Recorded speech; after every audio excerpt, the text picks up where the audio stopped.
Beyond the spotlight, why representation is just the beginning. Good evening, everyone. I'm truly honored to be here with you today. Recently, I had the extraordinary privilege of interviewing Danielle Norfleet, a visionary advocate whose groundbreaking research has fundamentally transformed how we understand representation, equity, and progress in America. Danielle isn't just documenting disparities, she's rewriting the narrative of possibility for Black women across this nation. Her fearless truth telling and data driven advocacy have opened doors for countless others while challenging institutions to move beyond symbolic gestures toward genuine transformation. Her insights form the foundation of what I'm about to share with you tonight. We love celebrating first, don't we? The first Black woman to become CEO, the first Black woman elected to the Senate, the first Black woman appointed to the Supreme Court. These milestones deserve celebration. They represent hard fought victories and generations of struggle.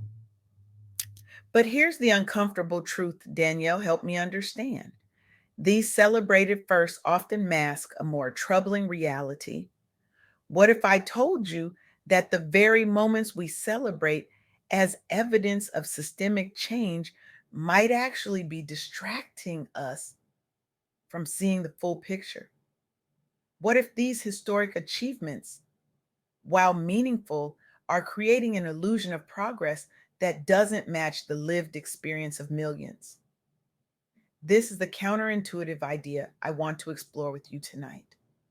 The notion that representation at the highest levels, while critically important, can sometimes create a dangerous illusion that the system itself has fundamentally changed.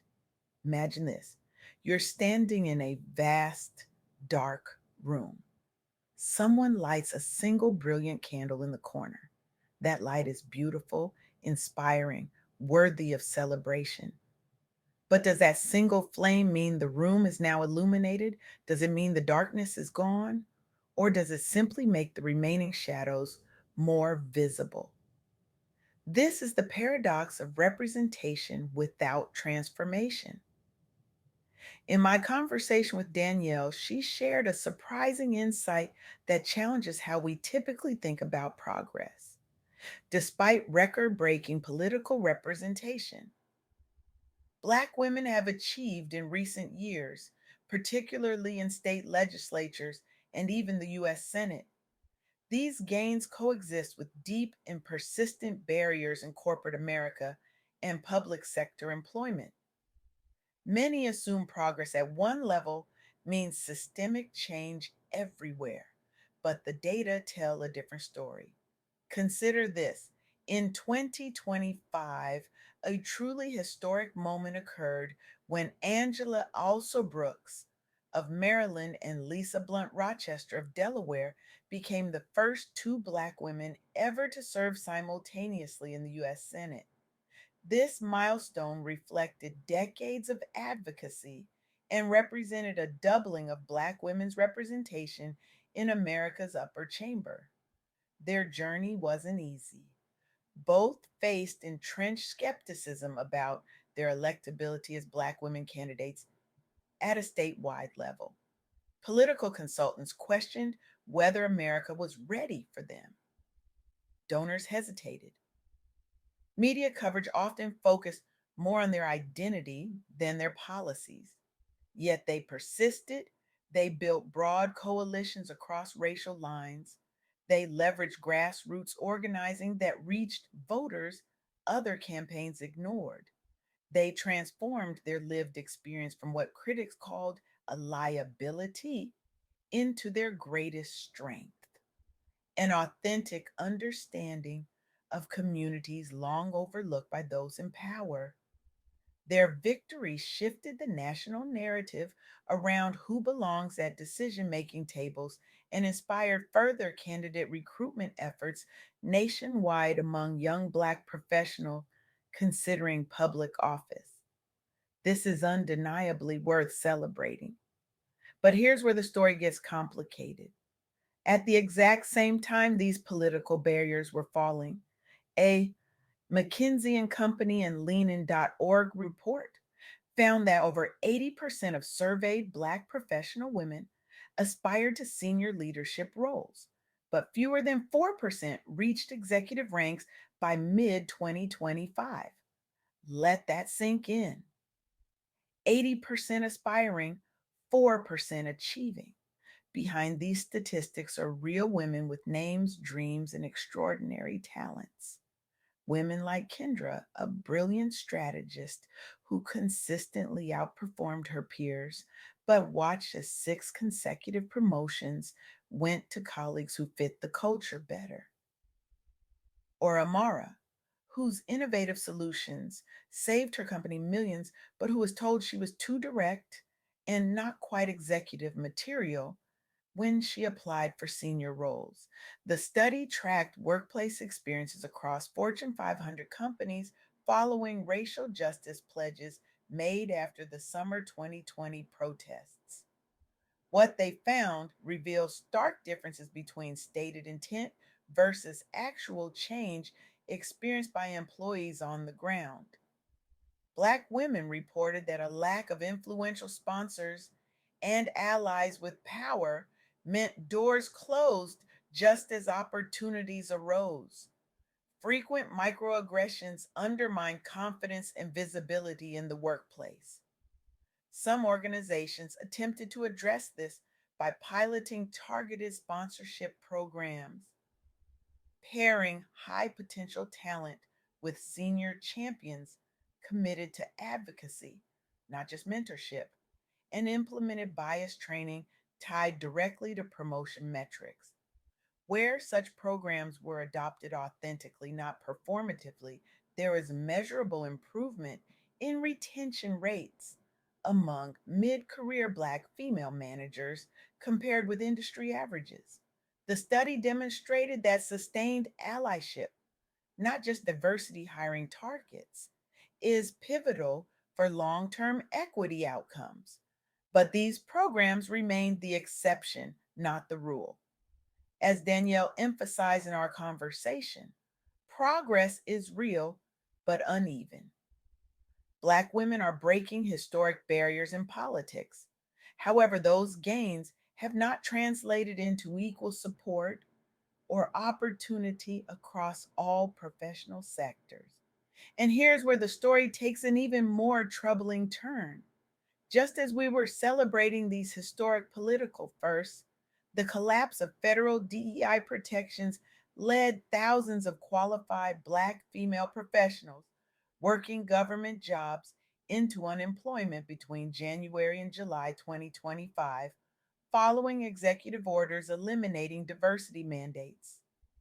These sweeping layoffs disproportionately affected departments where decades long efforts had finally begun closing wage and equity gaps for marginalized groups. Among those affected was Dr. Maya Johnson, who had spent 15 years building a mentorship pipeline that had helped over 200 young Black women secure stable government careers. In a single afternoon, her entire department was eliminated. We weren't just losing jobs, she told researchers.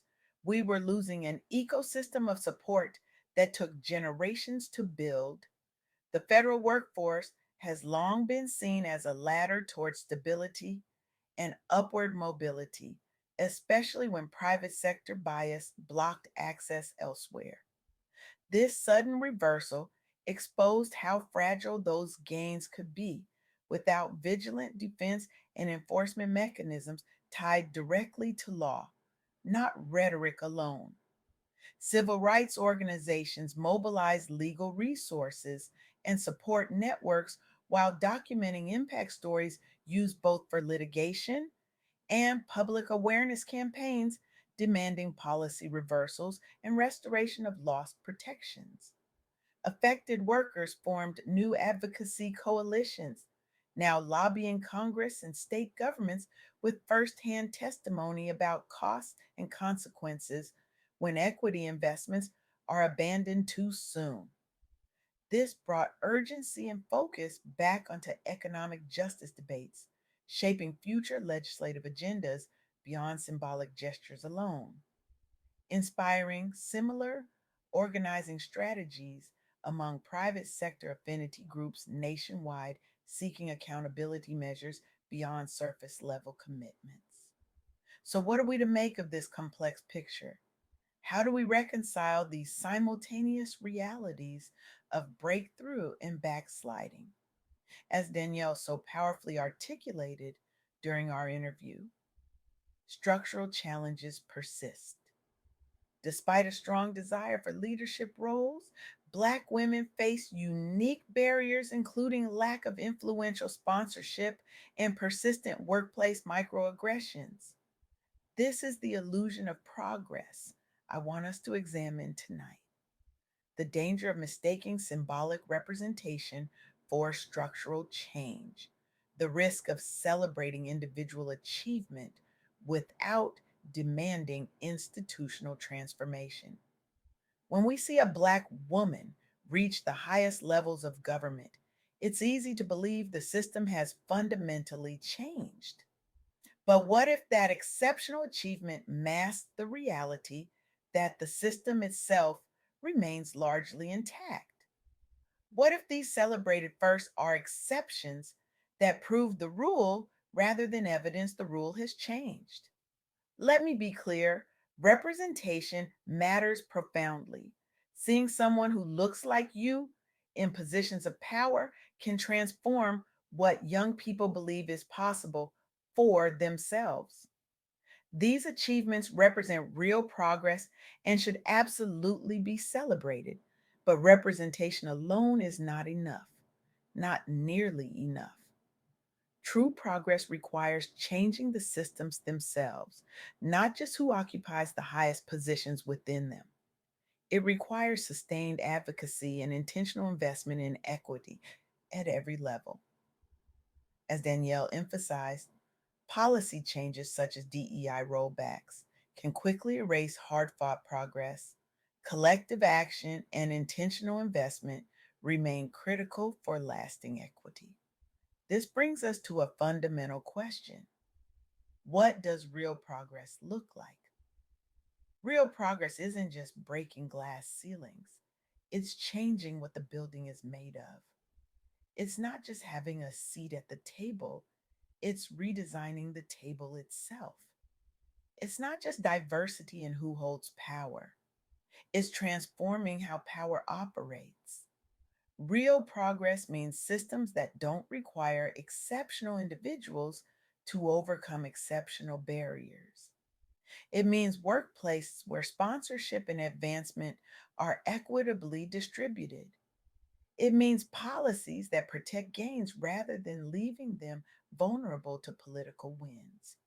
Real progress is measured not by how high the highest can climb, but by how the average experience changes, not by exceptional stories, but by everyday realities.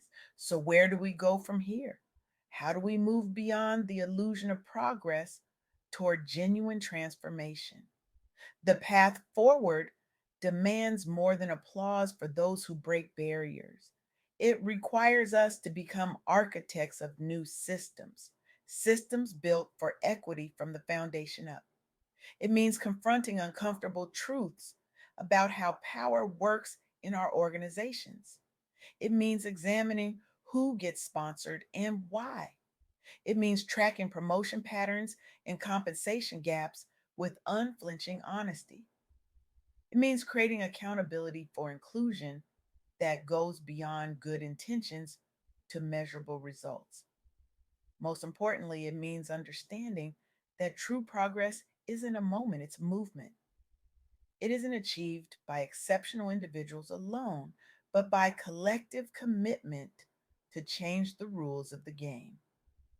I stand before you tonight with both celebration and challenge in my heart. Celebration for how far we've come, challenge for how far we have yet to go. The question isn't whether representation matters, it absolutely does. The question is whether we will mistake symbolic victories for systemic change, whether we will be satisfied with exceptional achievements or demand exceptional systems. As you leave here tonight, I challenge you to look beyond the spotlight, to celebrate breakthroughs while remaining clear eyed about what remains unchanged, to invest in systems, not just symbols, to protect progress through policy, not just practice, to measure success by the many, not just the few. In the words of the great Audre Lorde, the master's tools will never dismantle the master's house. Perhaps the most radical act is not just to occupy the house, but to build something entirely new. The future we're fighting for isn't one where a few exceptional Black women overcome extraordinary barriers to reach the top. It's one where every Black woman has the opportunity to rise as far as her talents and ambitions can take her, without fighting battles others never face. That future isn't inevitable, it must be created. And that creation begins with you, with me, with all of us refusing to mistake representation for transformation. Let's celebrate every ceiling shattered, but let's not stop there. Let's build a world without ceilings at all. Thank you